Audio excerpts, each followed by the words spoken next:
Olá, meus amigos, minhas saudações a todos. Este é o vídeo número 01 sobre a Lei dos Crimes Ambientais, a Lei 9.605 de 98. Aqui eu vou tratar das disposições comuns aos crimes ambientais, matéria que está regrada entre os artigos 2º e 20 da lei dos crimes ambientais. Eu vou me referir muito a ela aqui no vídeo como LCA, para facilitar aí o nosso entendimento. Sempre alerto, sempre informo a todos que, junto com o vídeo, eu posto aqui uma sinopse daquilo que está sendo dito, uma sinopse por escrito, que é o nosso roteiro, com o qual nós trabalhamos aqui na gravação do vídeo, e que pode ser acessada, essa sinopse, esse roteiro por escrito, através do link que aparece na parte descritiva do vídeo. Basta clicar ali e quem nos assiste também tem o acesso à sinopse por escrito da matéria aqui tratada. Uma breve noção inicial. A LCA, a Lei dos Crimes Ambientais, ela tipifica os crimes contra o meio ambiente, os classificando da seguinte maneira. Nós temos os crimes contra a fauna, entre os artigos 29 e 37, os crimes contra a flora, do artigo 38 ao 53, a poluição e outros crimes ambientais, dos 54 ao 61, dos crimes contra o ordenamento urbano e o patrimônio cultural, entre os artigos 62 e 65, e ainda os crimes contra a administração ambiental, do artigo 66 ao artigo 69A da Lei 9.605. Os sujeitos ativos dos crimes ambientais são, por óbvio, o autor da conduta que gera a tipicidade objetiva, mas além deste autor, também, como coautores, nos termos do artigo 2º, nós poderemos ter o diretor, o administrador, o membro de conselho e de órgão técnico, o auditor, o gerente, o preposto ou mandatário de pessoa jurídica, o qual, sabendo da conduta criminosa de outra pessoa, do autor especialmente, deixa de impedir a sua prática quando poderia agir para evitá-la. É o caso, claro, da omissão penalmente relevante aplicada aos crimes ambientais, a omissão penalmente relevante que é tratada no parágrafo 2º do artigo 13 do Código Penal.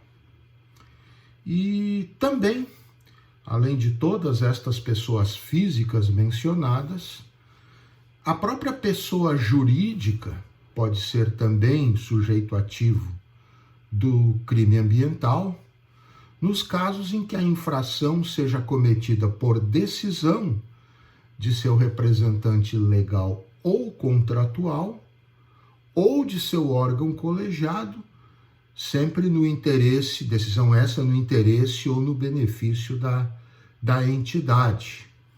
Isso está previsto de maneira expressa no caput do artigo 3º da Lei dos Crimes Ambientais.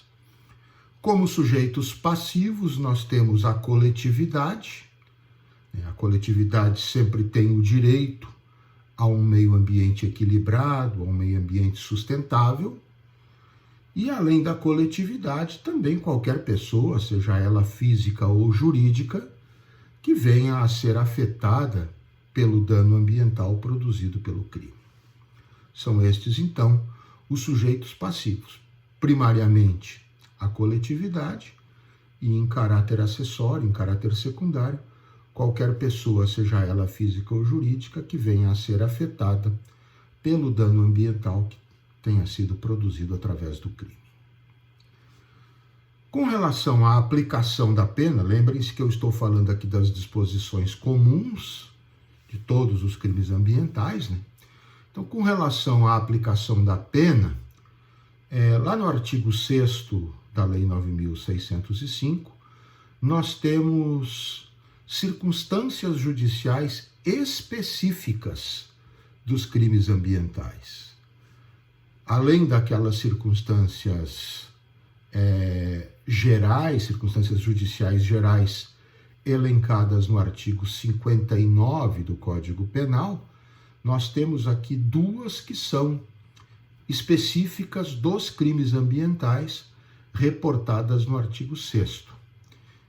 A gravidade do fato e os antecedentes do infrator, no que tange apenas privativas de liberdade. Então, o juiz, na primeira fase da dosimetria, precisa analisar, além daquelas circunstâncias do artigo 59, a gravidade do fato, tendo em vista os motivos da infração e suas consequências para a saúde pública e para o meio ambiente. Isso está no inciso 1 do artigo 6º. E, além disso, também os antecedentes do infrator, especificamente quanto ao cumprimento da legislação de interesse ambiental. Isso está no inciso 2. Estas duas circunstâncias judiciais são atinentes às penas privativas de liberdade, fundamentalmente, e devem ser analisadas na primeira fase da dosimetria. E ainda, no caso de multa, no caso de aplicação de multa, temos uma outra circunstância que também precisa ser analisada nos termos do artigo 6º, que é a situação econômica do infrator. Na verdade, a situação econômica do infrator, ela é sempre levada em consideração na aplicação da multa, nos termos do artigo 49 do Código Penal. Mas aqui também há uma menção expressa que, no caso de crime ambiental, em se tratando de pena de multa, também deve ser levada em consideração a situação econômica do infrator, regra do inciso 3 do artigo 6º. Ainda dentro do tema aplicação da pena, os artigos 14 e 15 da Lei 9.605 falam de atenuantes e agravantes específicas dos crimes ambientais. Então, no artigo 14, nós temos como atenuantes específicas desta categoria de crimes o baixo grau de instrução ou escolaridade do agente, no inciso 1, o arrependimento do infrator manifestado pela espontânea reparação do dano, quer dizer, não é qualquer arrependimento, ele tem que espontaneamente reparar o dano ou através da limitação significativa da degradação ambiental causada. Então, não basta se arrepender, tem que se arrepender, mas agir, reparando o dano espontaneamente ou limitando significativamente a degradação ambiental produzida. Isso está no inciso 2 do artigo 14 também, como atenuante específica. No inciso 3 do mesmo artigo 14, nós temos a comunicação prévia pelo agente do perigo iminente de degradação ambiental, quando ela ainda não ocorrer, mas em função do fato corre-se um risco de degradação ambiental, e ele comunica isso previamente às autoridades competentes para tentar evitar que a degradação ocorra. E ainda no inciso 4, a colaboração com os agentes encarregados da vigilância e do controle ambiental, qualquer forma de colaboração. Como agravantes, nós temos no artigo 15, agravantes específicas dos crimes ambientais, lá no artigo 15, uma série de situações que vão gerar, então, o agravamento da pena. A reincidência do agente nos crimes de natureza ambiental, isso está no inciso 1, E no inciso 2, ter o conceito de reincidência é aquele lá do artigo 64 do Código Penal, apenas aqui tratando-se de reincidência específica em crime, em infração penal de natureza ambiental, inciso 1 do artigo 15 como agravante. Também ter o agente, e agora são várias no inciso 2, vai da linha A até a linha R, ter o agente cometido a infração para obter vantagem pecuniária, coagindo outrem para a execução material da infração, afetando ou expondo a perigo de maneira grave a saúde pública ou o meio ambiente, quer dizer, gerando uma situação de periclitação de maior gravidade à saúde pública ou ao próprio meio ambiente. Quando o agente pratica o crime concorrendo para danos à propriedade alheia, ou quando ele o pratica atingindo áreas de unidades de conservação ou áreas sujeitas, por ato do poder público, a regime especial de uso, quando ele pratica o crime também atingindo áreas urbanas ou quaisquer assentamentos urbanos, claro, se isso não for já elementar do tipo, para não haver o bis in idem, quando ele pratica o crime em período de defeso à fauna, em domingos ou feriados, à noite, que são momentos em que sempre se tem uma maior dificuldade de fiscalização. Quando o crime também é praticado em épocas de seca ou inundações, quando o crime vem a ser também levado a efeito no interior do espaço territorial especialmente protegido, isso está lá na linha L, com o emprego de métodos cruéis para abate ou captura de animais, claro, quando isso também não for elementar do tipo. Será ainda agravante específica quando o crime for cometido mediante fraude ou abuso de confiança, mediante abuso do direito de licença, permissão ou autorização ambiental, quando ele for cometido no interesse de pessoa jurídica mantida total ou parcialmente por verbas públicas ou beneficiada por incentivos fiscais, isso está lá na linha P. Quando o crime for cometido atingindo espécies ameaçadas, listadas em relatórios oficiais das autoridades competentes, a linha Q, e ainda quando a prática criminosa também for facilitada por funcionário público no exercício de suas funções, a linha R. Todas estas situações, sejam elas as atenuantes do artigo 14 ou estas agravantes do artigo 15, como tal, elas vão operar efeito na segunda fase da dosimetria da pena, no caso de condenação por crime ambiental, sem desprezar, por óbvio, aquelas agravantes e atenuantes gerais cabíveis também, que estão previstas lá nos artigos 61 e 62, as agravantes, e 65 e 66, as atenuantes, isso lá do Código Penal, naquilo que é que elas não conflitarem ou não se sobreporem a estas que são específicas. Ainda nessa questão relacionada à pena, falo agora sobre as penas restritivas de direitos específicas de crimes ambientais aplicáveis à pessoa física. As regras sobre elas estão no artigo 7º, que diz, então, que as penas restritivas de direitos aplicáveis às pessoas físicas por crime ambiental, elas são autônomas e elas vão ter caráter substitutivo, quer dizer, vão substituir as penas privativas de liberdade. O juiz aplica a pena privativa de liberdade, faz o cálculo dosimétrico e depois, quando for o caso, vai fazer a substituição. Essa substituição será possível, segundo o artigo 7º, em crimes culposos contra o meio ambiente ou em crimes dolosos também contra o meio ambiente, com pena inferior a 4 anos. Nos culposos, em qualquer caso, e nos dolosos, com pena inferior a 4 anos. A substituição, ela somente poderá ocorrer tendo-se em conta o princípio da suficiência, né?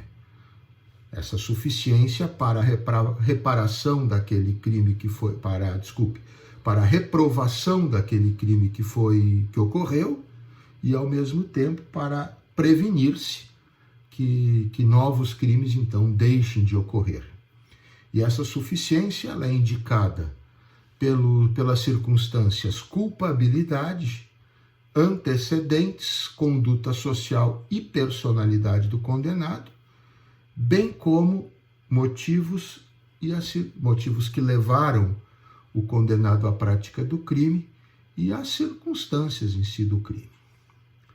As penas restritivas de direito, como regra, elas vão ter a mesma duração da pena privativa de liberdade que tenha sido substituída. Salvo, claro, quando elas forem passíveis de um cumprimento mais instantâneo, conforme nós veremos.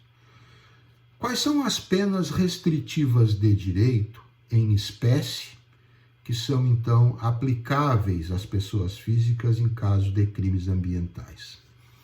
A prestação de serviços à comunidade, no inciso 1 do artigo 8º, né, cujo conceito está no artigo 9º, que vem a ser a atribuição ao condenado de tarefas gratuitas junto a parques e jardins públicos e a outras unidades de conservação, se for o caso. E no caso de dano da coisa particular, pública ou tombada, também pode ser prestado o serviço de restauração deste bem particular, público ou tombado, se esta restauração for possível. Essas duas formas de prestação de serviços à comunidade, como eu disse, estão contempladas, previstas no artigo 9º da Lei 9.605, da LCA. Outra pena restritiva de direitos é a interdição temporária de direitos, listada no inciso 2 do artigo 8º, cuja extensão aparece no artigo 10 da lei. A interdição temporária de direitos, os direitos a serem temporariamente interditados, podem envolver a proibição de o condenado contratar com o poder público, a proibição de receber incentivos fiscais ou quaisquer outros benefícios, ou ainda a proibição de participar de licitações. E aqui uma observação, que essa interdição ela transcorrerá pelo prazo de 5 anos no caso de crimes dolosos e de 3 anos no caso de crimes culposos, segundo a regra do artigo 10.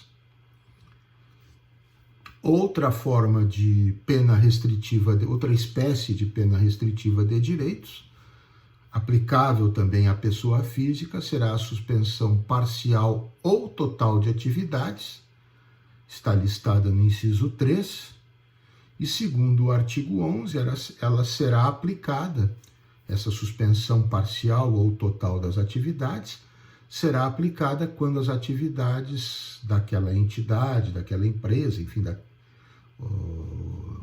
em meio ao qual atua a pessoa física, quando as atividades não estiverem obedecendo às prescrições, às determinações legais, regra do artigo 11. Uma outra pena restritiva de direito ainda possível de ser aplicada à pessoa física autora de crime ambiental é a prestação pecuniária, isso está no inciso 4 do artigo 8º.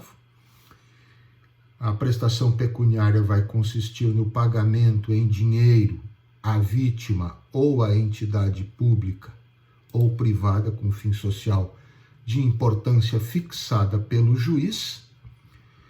essa importância ela não poderá ser inferior a um salário mínimo, nem superior a 360 salários mínimos, e o valor pago a título de prestação pecuniária será deduzido, se for o caso, do montante de eventual reparação civil a que for condenado o infrator. Toda essa parte conceitual e operacional da prestação pecuniária aplicável à pessoa física autora de crimes ambientais está prevista no artigo 12 da Lei 9.605. Desculpe, da Lei 9.605 de 98, professor Alex.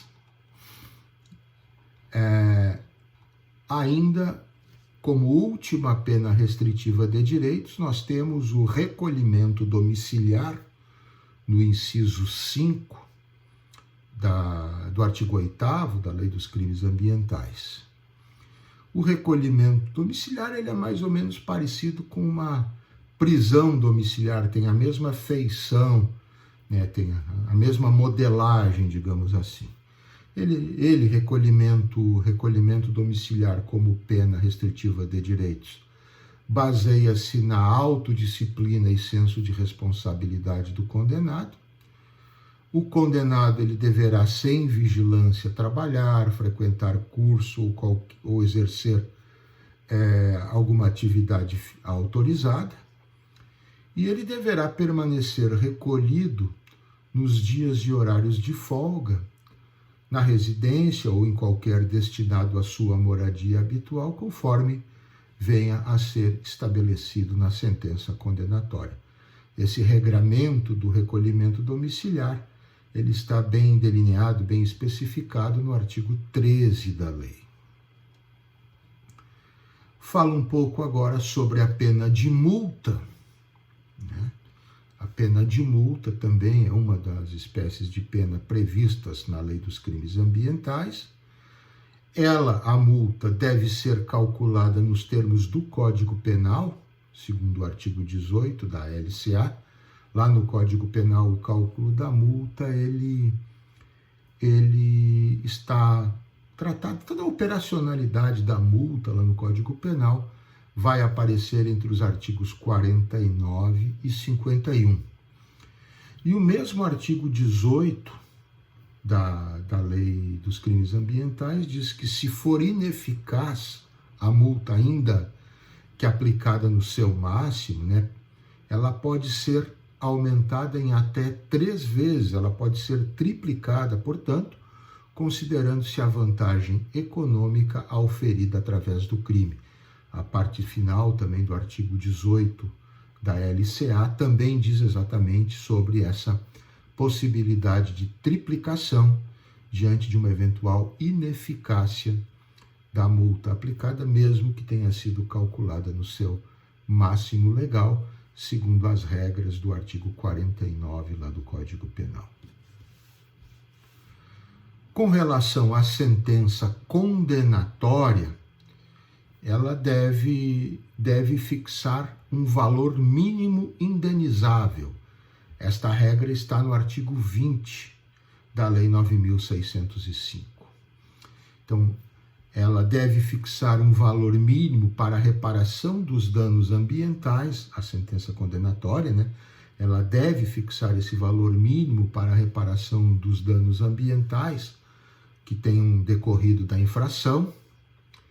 Para obter esse valor mínimo, o juiz deve considerar os prejuízos sofridos pelo ofendido, quando houver, ou pelo meio ambiente como um todo. Esse valor mínimo já pode ser objeto de execução a partir do trânsito em julgado da sentença condenatória pelo crime ambiental. E importante, além desse valor mínimo, além dele, pode ser discutido em ação própria o valor remanescente do dano efetivamente ocorrido. Vejam que o juiz, na decisão criminal, ele fixa um valor mínimo indenizável. Mas além desse valor mínimo, é possível, às vezes, que o dano seja maior do que esse valor mínimo, e ele pode, então, é possível, então, lá numa ação própria na área civil, ser discutido um valor remanescente ou, eventualmente, até mesmo apurado um valor extra através de um regular processo administrativo. Fala um pouco também sobre a suspensão condicional da pena, o chamado sursis. Suspensão condicional da pena, para quem não esteja lembrado, é a suspensão da execução da pena por completo. Algo similar, algo dentro da mesma linha do que está previsto nos artigos 77 e seguintes lá do Código Penal. No caso dos crimes ambientais, a suspensão condicional da pena ela pode alcançar penas de até 3 anos de privação de liberdade, isso é o que está previsto no artigo 16 da LCA. A suspensão condicional da pena tem como pressuposto a reparação do dano ambiental produzido pelo crime, comprovada essa reparação através de laudo, isso está no artigo 17, primeira parte, então, sem que o dano tenha sido devidamente reparado, não há a concessão do sursis.